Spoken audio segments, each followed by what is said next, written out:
Halo guys, sebelum lanjut jangan lupa subrek. Demi mencapai langkah ke-9 sedini mungkin untuk mengambil Fulo sebagai istriku, serta untuk membawa kehormatan dan kemuliaan yang lebih besar ke kekaisaran, aku melakukan perjalanan pelatihan ini. Tetapi saya tidak pernah berharap bahwa karena keuntungan besar dalam perjalanan ini, periode mendatang dalam hidup saya akan menjadi mimpi buruk total. Pada titik ini, wajah Eluk secara bertahap menjadi semakin menyeramkan, dipenuhi amarah. Di samping kemarahannya, fluktuasi jiwanya yang intens menyebabkan guncangan berulang di menara keabadian. Setelah meninggalkan kekaisaran, saya menjelajahi seluruh benua. Dengan kultivasi saya mencapai langkah ke-8, saya hampir tidak menemui tantangan. Selama 2 tahun penuh, saya mengembara di hampir semua kota di 3 kerajaan besar, menemukan semua kondisi dan kebiasaan lokal dan mengalami suka dan duka dunia. Ruang lingkup dunia saya dan kultivasi saya semuanya membuat kemajuan besar. Dan, mungkin karena saya adalah orang yang dipilih oleh Dewi Cahaya, saya memiliki banyak pertemuan yang menyenangkan dalam 2 tahun ini, dan memperoleh teknik bela diri dengan kekuatan yang luar biasa. Ketika saya kembali ke kekaisaran, kultivasi saya telah mencapai puncak langkah ke-8. Saat melihat Fulo lagi, mau tak mau aku memeluknya sambil terisak karena kegembiraan yang luar biasa. Saya bisa merasakan bahwa saya sedang mendekati tepi langkah ke-9, hanya pada 1 langkah dari terobosan, dan percaya bahwa saya akan dapat menikahi Fulo yang paling saya cintai dalam waktu dekat, serta menjadi pembangkit tenaga listrik terbesar di masa depan. Dari kekaisaran.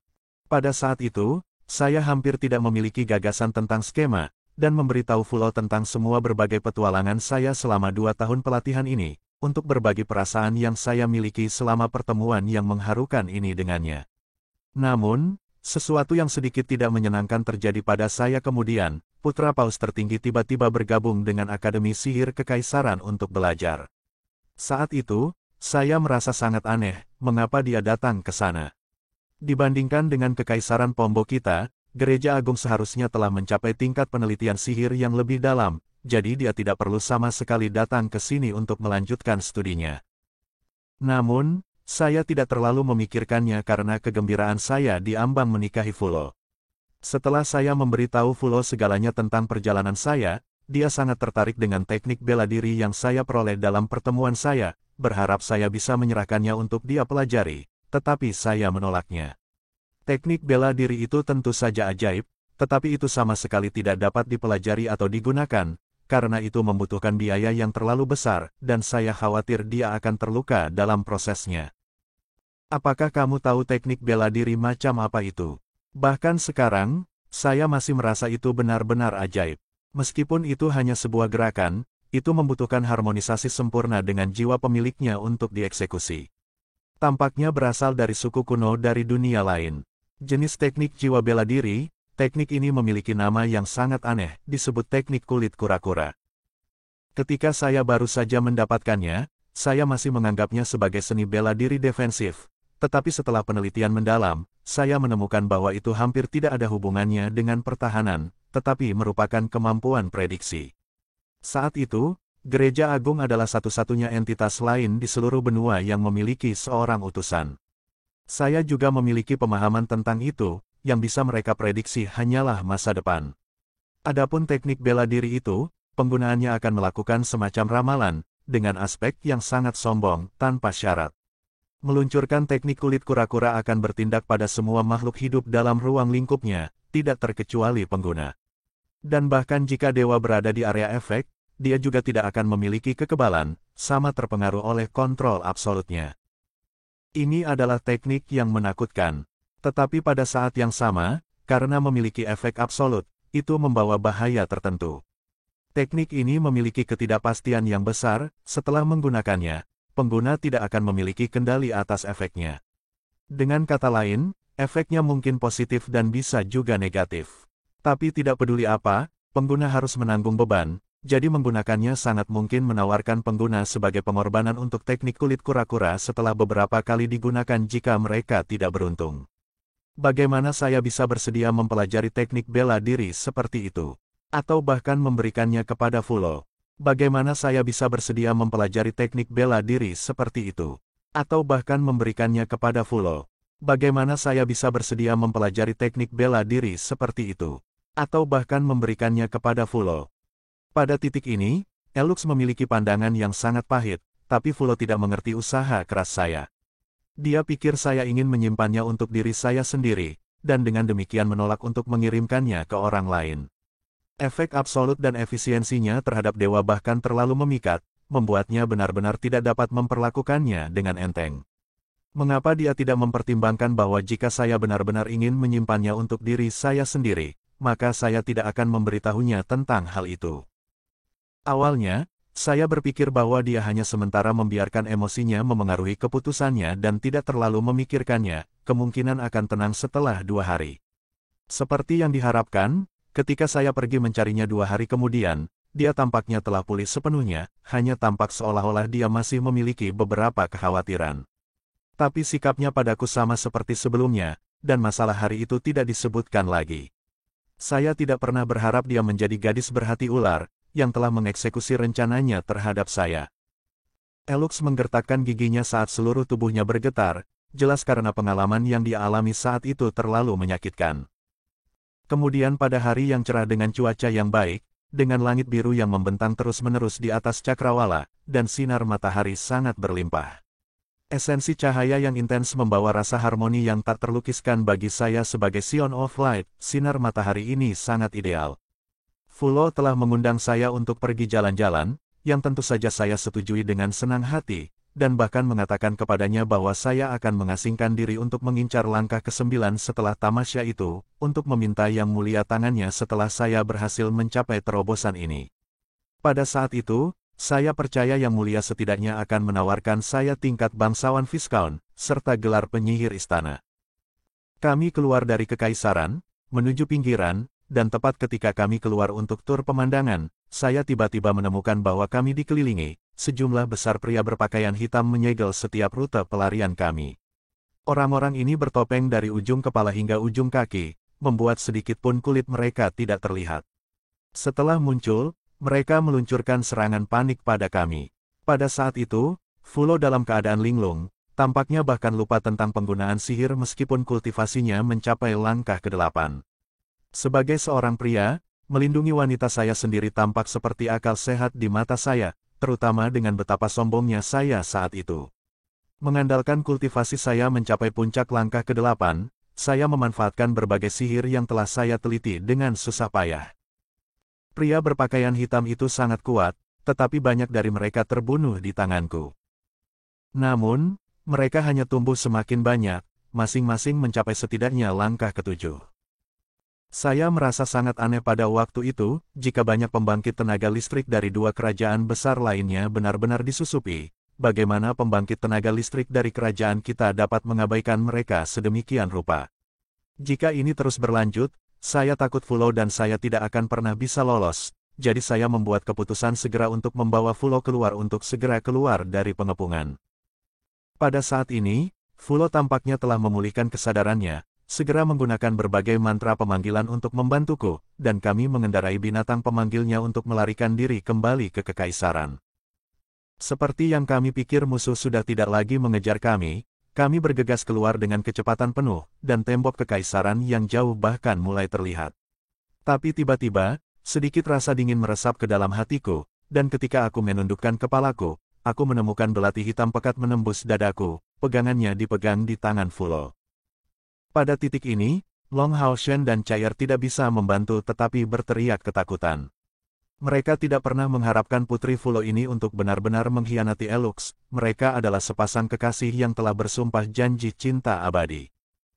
Saat itu, penampilannya benar-benar dipenuhi dengan kedengkian. Air mata kesedihan yang dalam mengalir dari mata Elux, dia bahkan bergumam, kenapa kamu tidak menyerahkan kulit kura-kura kepadaku? Mengapa, saya tidak berencana untuk pergi sejauh ini pada awalnya? Hatiku sakit, bahkan lebih sakit daripada lukaku. Dadaku yang dingin berangsur-angsur mati rasa, dan aku bisa merasakan kekuatan vitalku menyembur keluar melalui belati itu. Bahkan pada saat itu, saya masih tidak percaya bahwa Fulo yang saya cintai adalah pelaku dari tindakan tersebut terhadap saya. Aku hanya sangat mencintainya. Demi menikahinya, saya berlatih siang dan malam. Semua demi berbagi kebahagiaan bersamanya di masa depan. Tapi dia menikam belati penuh racun di dada kiriku, ditujukan ke tempat yang seharusnya sesuai dengan jantung orang biasa. Tusukan ini menimbulkan keputusasaan total dalam diriku. Dia seharusnya menyadari dengan jelas bahwa aku sama sekali tidak curiga padanya, dan terlebih lagi, tikamannya tepat waktu saat kewaspadaanku paling longgar. Saat ini, lebih banyak pria berpakaian hitam datang dari depan kami. Mereka tampaknya telah menunggu sejak lama, dan mengharapkan semua ini terjadi sejak lama. Penyergapan sebelumnya hanyalah permulaan, tetapi tusukan Fulo adalah titik kritis sebenarnya dalam gerakan melawanku. Suara dingin yang terdengar familiar menyebar, pria itu berkata pada Fulo, "Bunuh dia." Saat itu, saya akhirnya menyadari. Keinginan untuk bertahan hidup membuatku mendorong Fulo menjauh, melompat dari tunggangannya. Saat itu, Fulo tampak cukup linglung, tampaknya telah berubah pikiran karena tusukan ini, yang menghentikannya untuk segera menghabisiku. Mengambil keuntungan dari kesempatan ini, saya mengeluarkan sebuah gulungan, yang ditempa oleh seorang master hebat untuk saya, dan menggunakan escape scroll itu, menteleportasi saya secara instan 6 km jauhnya. Mereka jelas tidak mengharapkan saya untuk memiliki hal seperti itu di toko, itulah cara saya berhasil lolos. Begitu escape scroll mulai berlaku, aku masih ingat dengan jelas bahwa Fulo yang sadar buru-buru memerintahkan monster yang dipanggilnya untuk menyerangku. Saat itu, matanya hanya dipenuhi dengan niat membunuh yang dingin, tanpa sentimen lembut sebelumnya. Long Hao Shen dan Chai'er sudah benar-benar tenggelam dalam cerita Elux, sampai melupakan seluruh situasi yang mereka alami. Merasakan kesedihan mendalam yang keluar dari Elux, mereka benar-benar dapat membayangkan jenis perasaan yang dia miliki saat itu. Untuk sesaat, mereka berdua benar-benar tidak bisa berkata-kata. Jadi ada dasar untuk pengkhianatan Sion of Light terhadap tugasnya. Dia pada akhirnya dikhianati, tetapi bagaimana fakta itu bisa menyebabkan dia menjadi bencana tidur? Kesedihan di mata Elux berangsur-angsur berubah menjadi dingin. Kamu merasa bahwa pengkhianatan terhadap Fulo saja tidak cukup bagiku untuk mengkhianati keyakinan suciku. Kamu salah paham, ini saja masih tidak cukup untuk menyebabkan perubahan ini dalam diriku. Tapi Long Hao Shen, sebagai Sion of Light, Anda harus memahami bahwa Sion of Light adalah yang dipilih oleh Dewi Cahaya, dan tekad yang dia miliki seperti itu. Namun, yang mengkhianatiku bukanlah Putri Fulo saja, tapi seluruh dunia ini. Melalui escape scroll, saya melepaskan diri dari penyergapan mereka, dan hanya merasakan hawa dingin yang luar biasa memenuhi saya saat itu. Bagian indah dari hatiku menghilang dengan pengkhianatan Fulo, tapi meski begitu, aku tidak bisa memaksa diriku untuk membencinya saat itu. Saya sangat mencintainya, dan ingin memikirkan bagian baiknya apapun yang terjadi. Penampilan terakhir pria berpakaian hitam itu membuatku menebak bahwa mungkin Fulo dipaksa melakukan itu, dan sama sekali tidak mau.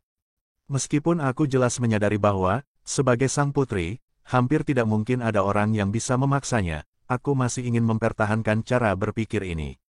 Saat itu, aku benar-benar terlalu bodoh. Tusukan Fulo diarahkan tepat ke dada kiriku, tapi dia tidak tahu bahwa tidak seperti orang biasa, jantungku terletak di sisi kanan. Meskipun belati beracunnya menyebabkan luka berat dalam diriku, luka ini tidak mematikan. Saya menahan rasa sakit dengan susah payah, menemukan pohon berlubang untuk mengobati luka saya.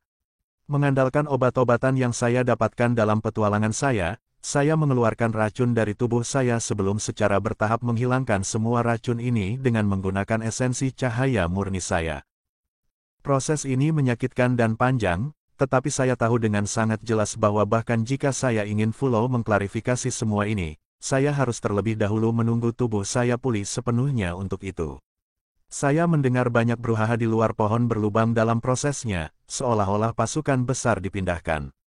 Tetapi pada saat itu, saya tidak mengharapkan alasan mengapa pasukan ini dikerahkan.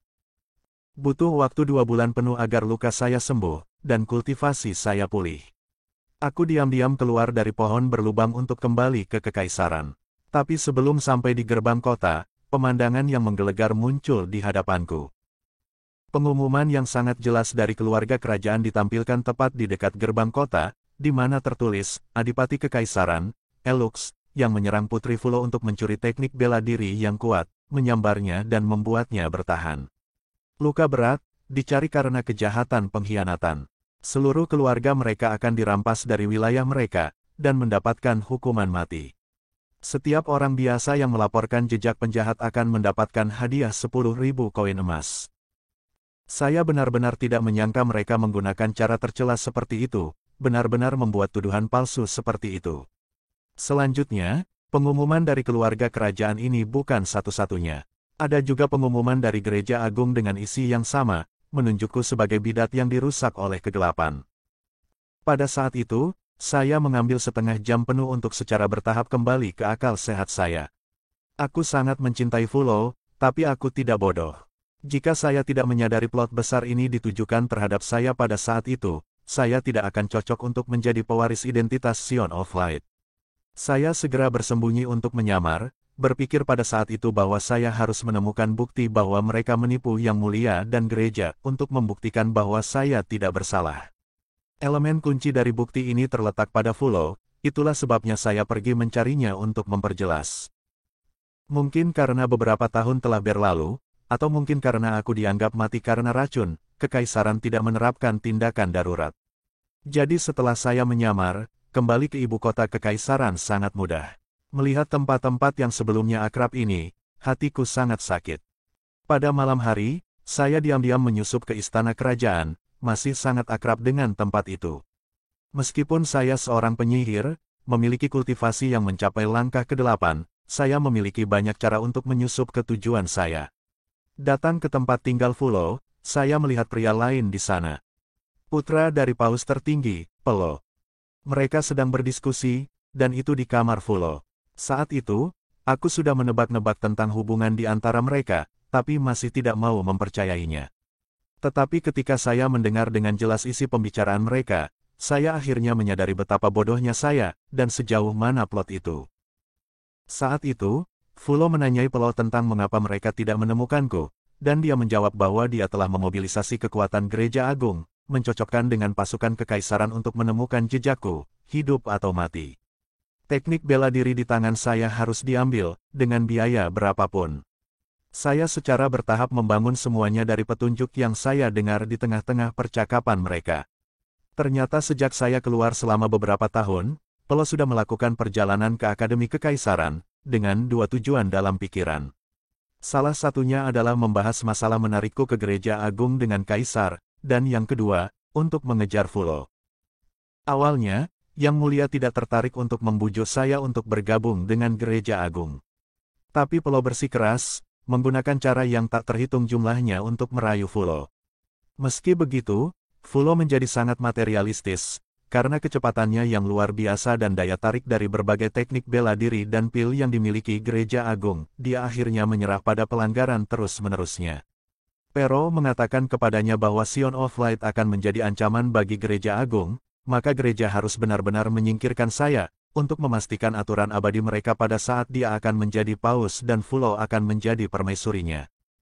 Awalnya, Fulo masih memiliki beberapa kekhawatiran, tetapi Pelo menyatakan kepada Yang Mulia kehendak gereja agung untuk mendukung kerajaan mereka dalam menaklukkan kerajaan lain dan dalam menyatukan benua.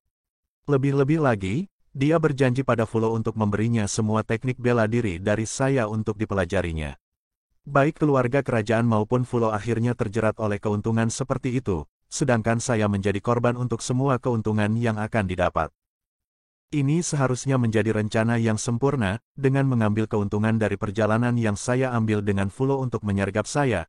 Mereka ingin menguras kekuatan saya, dan kemudian dalam perjalanan kembali, Fulo akan memanfaatkan penjagaan saya yang lebih rendah dan kelelahan untuk bergerak terhadap saya, sehingga hampir tidak mungkin bagi saya untuk melarikan diri.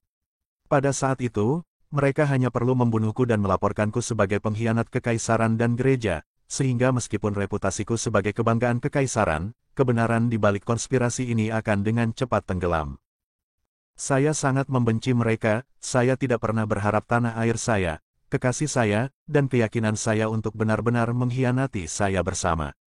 Saat itu, otakku blank, dan saat Fulo dan Pero sedang bermesraan, tiba-tiba aku bergegas masuk dan melancarkan serangan fatal terhadap mereka. Penampilan saya terlalu mendadak bagi mereka. Meskipun mereka adalah figur teratas dari generasi muda, ada celah yang signifikan dalam kekuatan kami, dan ini adalah situasi penyergapan. Saya dengan sangat cepat mengambil keuntungan, melukai Pelo dengan serius sambil menekan Fulo dengan serangan saya. Meskipun sejumlah besar pembangkit tenaga listrik dari istana segera berkumpul sebagai hasilnya, mereka tidak berani bertindak gegabah karena saya menyandera Fulo dan Pelo saat itu. Lalu saya bertanya kepada Fulo, mengapa kamu harus melakukan ini padaku? Apa dalam diriku yang membuatmu tidak puas? Dia hanya terus memohon padaku untuk kelangsungan hidupnya saat itu, tapi aku sudah mendengar semua percakapan mereka sebelumnya. Bagaimana saya masih bisa percaya pada kata-katanya setelah itu? Pada saat itu, satu-satunya pikiran saya adalah membawa mereka ke bawah dengan diri saya sendiri.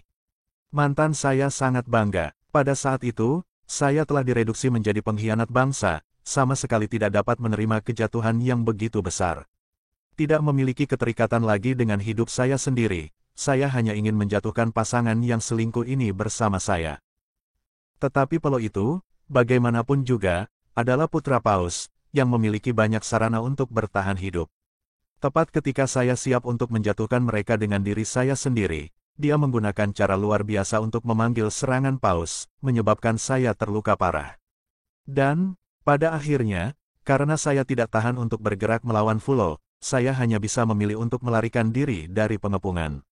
Setelah saya akhirnya berhasil keluar, saya bersembunyi di ibu kota, penuh memar setelah melarikan diri dengan sempit. Segera, Kekaisaran memulai perburuan di seluruh kota, mencari jejakku. Melalui bantuan seorang pengemis yang sebelumnya saya selamatkan, saya untungnya lolos dari pengejaran mereka. Tetapi ketika saya baru saja selesai menyembuhkan luka saya, datanglah berita yang menggelegar. Mereka telah menangkap keluarga saya. Elux menggertakkan giginya dan menyatakan, mereka tahu bahwa aku disembunyikan di Kekaisaran, itulah sebabnya mereka merilis pengumuman tentang mengeksekusi keluarga pengkhianat. Saya masih ingat hari itu dengan jelas, langit tampak berwarna merah darah saat Yang Mulia menurunkan perintah eksekusi di depan masa. Ketika saya melihat Pelo dan Fulo mengenakan baju besi dan memenggal kepala kerabat saya kehilangan harapan dan cahaya terakhir dalam diri saya, yang semuanya memudar. Bisakah Anda bayangkan, seseorang yang menyaksikan semua kerabatnya terbunuh? Ayah, ibu, kakak perempuan, adik perempuan, dan seluruh keluarga saya, bahkan anak-anak kecil pun tidak luput, seluruh keluarga saya dieksekusi tanpa terkecuali. Saya tahu bahwa mereka sedang menunggu saya untuk muncul pada saat itu. Menunggu saya dengan umpan yang sempurna, mereka hanya memahami karakter saya dengan sangat baik. Tetapi pada saat itu, ubin hitam yang sebelumnya saya dapatkan dalam perjalanan pelatihan sebelumnya terpengaruh oleh emosi gelap saya, membuat seluruh tubuh saya menjadi dingin dan tidak dapat bergerak satu langkah pun. Karena itulah aku harus menatap kosong pada adegan keluargaku dibantai satu persatu. Saat itu, saya sangat marah, setelah memasuki keadaan panik. Darah saudara-saudaraku mewarnai tanah alun-alun ibu kota Kekaisaran, tidak satu pun dari 367 anggota keluargaku lolos dari nasib ini. Mereka semua bertemu dengan kematian yang kejam di bawah pisau tukang daging mereka. Pada saat saya pulih dari keadaan dingin itu, anggota keluarga saya yang lain sudah padam. Sepertinya aku melihat hantu mereka, mondar-mandir dengan ragu-ragu di langit, sama sekali tidak berdamai. Saya tidak turun tangan karena keluarga saya sudah mati, dan saya meninggalkan tempat itu dengan dendam yang luar biasa. Karena saya tidak muncul dari awal hingga akhir dalam pembantaian ini, mereka percaya bahwa saya telah meninggalkan kerajaan Pombo, maka perburuan berakhir untuk sementara.